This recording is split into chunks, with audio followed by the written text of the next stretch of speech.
रायगडचे वादळ शिवप्रेरित विचारांनी अन्यायावर लेखणीने वार करणारं निर्भीड news channel.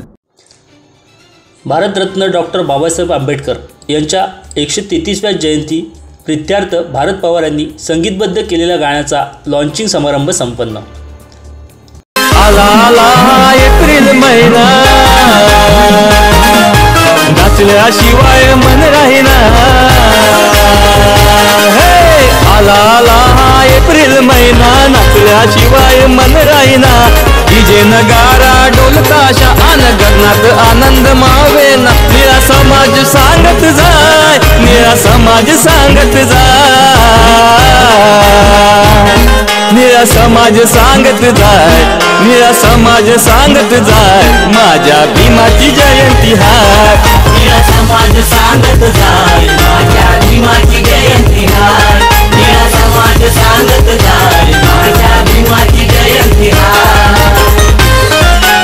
Doctor Babasaheb Ambedkar यांचे बौद्ध समाजासह देशातील सर्व समाजावर अनंत व थोर उपकार असून आज देशातील सर्व नागरिक सुखा समाधानाने आपले जीवन व्यतीत करत आहेत।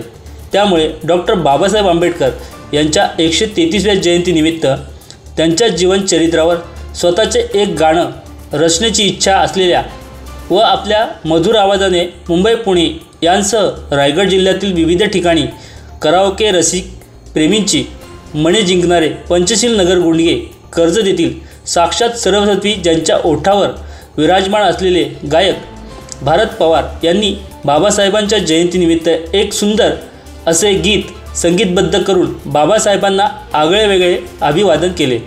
तसेच संगीतबद्ध केलेले गीत गाऊन गाण्याचे अनावरण देखील केले।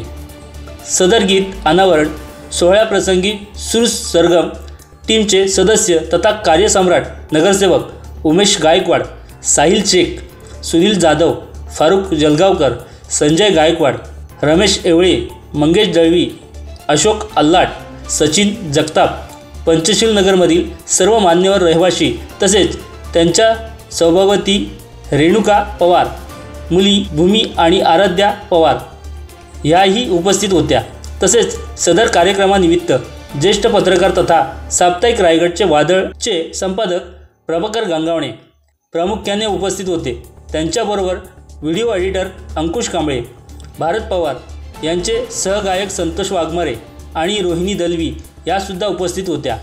डॉक्टर बाबासाहेब आंबेडकर यांच्या 133व्या जयंतीनिमित्त गीत अनावरण सोहळ्याप्रसंगी उपस्थित असलेले सर्व मान्यवर, ग्रामस्थ तसेच महिला भगिनींचे गायक भारत पवार यांनी विशेष आभार आणि धन्यवाद मानले।